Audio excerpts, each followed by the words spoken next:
All right, let's go on to the last one here. The Nebbiolo. So this is one of those varietals that I'm not sure I've ever had Nebbiolo other than this.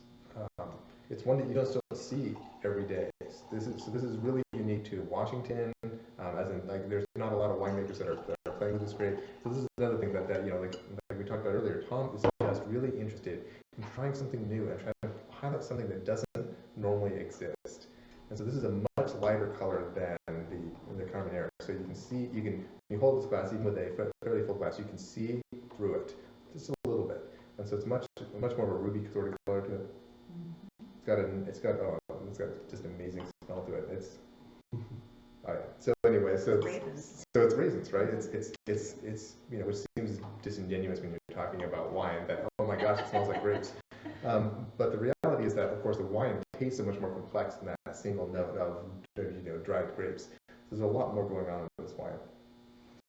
And some of those Italian varietals, which this is one, they tend to get added in as a blending wine in Washington for a lot of reasons. But this one in particular, like you said, it's not a typical one to find a Nebbiolo that's a standalone. But there should be, because they're really, really, really good. But they're really, really difficult to work with. That's why you don't see a lot of Nebbiolos. I mean, even just on Thomas telling me, and again, you'll see these interviews on our social media and our website, but he was telling me that Nebbiolo is difficult to work with. He's still learning how to properly trade them as they're growing and things. Yeah. So this one's a much brighter fruit than the Carmenere. So this is much more of a raspberry sort of flavor to it, I'd say.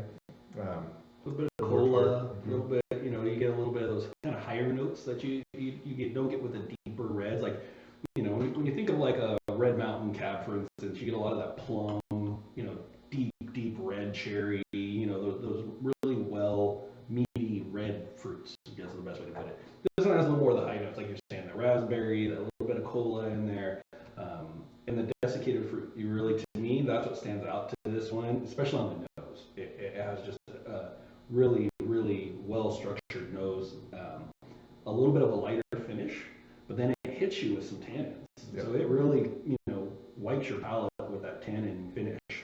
Not super big, but just enough. It's a little more subtle, but it's very similar to like a warm weather Pinot Noir is the best way to put it. So there's some of those same kind of characteristics to it, but again, great representation of it. And this one again is another one that I think is really good to drink now, but in a couple of years, I think this one will sing because it'll just keep mellowing into itself. Yes. You know what I mean? Yeah. So some of those. So this one hits me a little bit strong notes.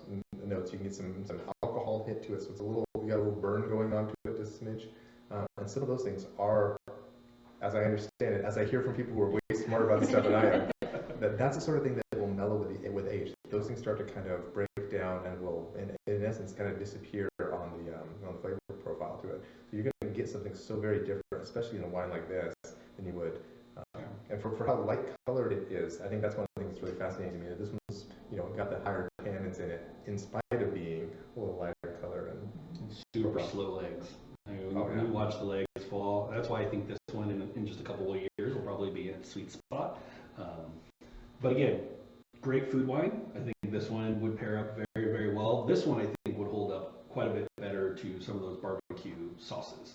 So if you're looking at doing some really, messy ribs, I think would go really, really well. Still, would I pair this one particularly with like a really, really big T-bone or a ribeye steak? I don't think so. But something that's going to be a little bit on the lighter side, a little more delicate, but you can get some of the sauces that people are typically used to around this time of the year. For 4th of July, this would be a great one when you're pairing out some ribs and doing some different things. So, in my opinion, pulled pork, maybe sauce pulled pork. Pulled pork. That's what's thinking to me right now. You're saying that, I'm like, that's where my brain's at. I want to have some nice, sauce pulled pork, nice and juicy. But I think one of the things that is true about everything we really tasted with Tanjuli is why they would pair really, really well with food. And I think all of them, do a fairly good job of pairing with food. Some better than others, but I think they're also all standalone wines. Yep. So if you just wanted to open a bottle of wine and sip it, this is a great one for it. And it's from Zilla. So the difference between Zilla and Walla Walla, there's a huge price differential. Really, is the only real differential. A lot of the grapes that Walla Walla uses come from the same region that they're growing their stuff from, but there's not as many people going through and tasting through in Zilla, which I love, because when you're going out and tasting, you're not in crowded, insanely crowded tasting rooms. Don't get me wrong, there's still a lot of people in Zilla tasting wine. We skipped quite a few different vineyards because the tasting room was just full when we went through, and it's so close that we'll be going back quite a bit. But this one in particular, this vineyard of all the ones that we tasted through Zilla, just the craft of the wine, I think, really speaks out on this. So, yeah, that's worth.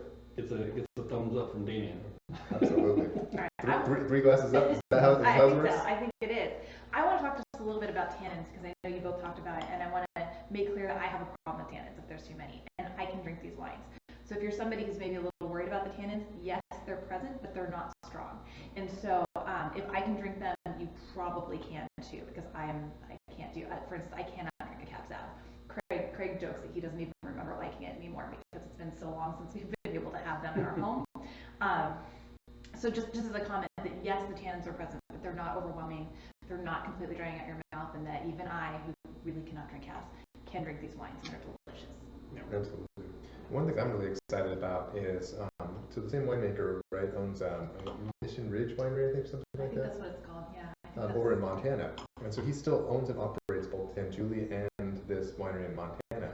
One of, I think, 8 wineries that exist in Montana. According to Google. According to Google. And he was the first winery in Montana. And so I'm really excited to work with him and see. I'm really curious about what a Montana wine tastes like. What is he growing there?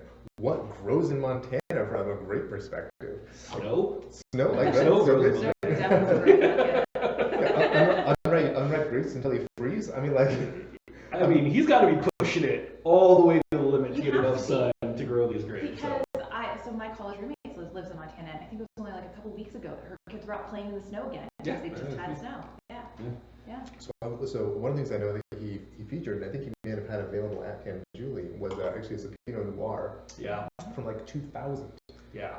And we asked him a little bit about it, and we'll find out more as we get an opportunity to talk with him a little more. But I think he said that they can get basically a vintage every 3 or 4 years. Yeah. So it has to be the right weather that year if he's even going to get usable grapes. I want to find out. So once he's done that, once you have this sort of harsh growing conditions, and you've stressed the grapes out so much by being just an absolute terrible climate for grapes, what does it look like? What does that fruit look like, and what does it turn into as you age it and turn it into delicious fermented grape juice? Well, and that's okay. So the wine nerd in me comes out, and I'm like, wow, okay. So when he's talking about these different wines, and he's talking about making these things and only so many vintages, that speaks to your skill as a winemaker. So when you're going through and you're tasting through, pre-barrel, barrel, post-barrel, and as you're getting into it, if you decide to mix or you're doing a state, whatever it is, right?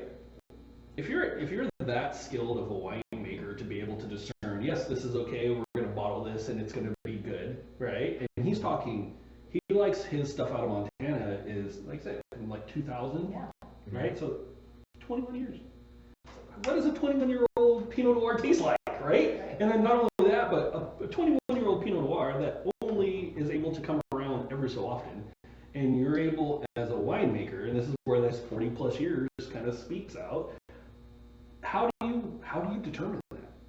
And then as you're going forward, when you're making stuff that's a little bit more approachable, things that you can drink sooner, but he also he likes to age all of these as well. So he does a very European style winemaking, so I think that kind of speaks out, especially in the Nebbiolo. I think you can really taste that kind of typical kind of European kind of flavor profiling, but you're getting the sun on this side.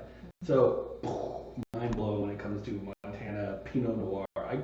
I lived in Portland for like 20 years, and so I have tasted through almost every kind of Pinot Noir imaginable, European as well as Willamette Valley, and it's one of my more favorite varietals. I do enjoy it a lot, but it takes a real skill.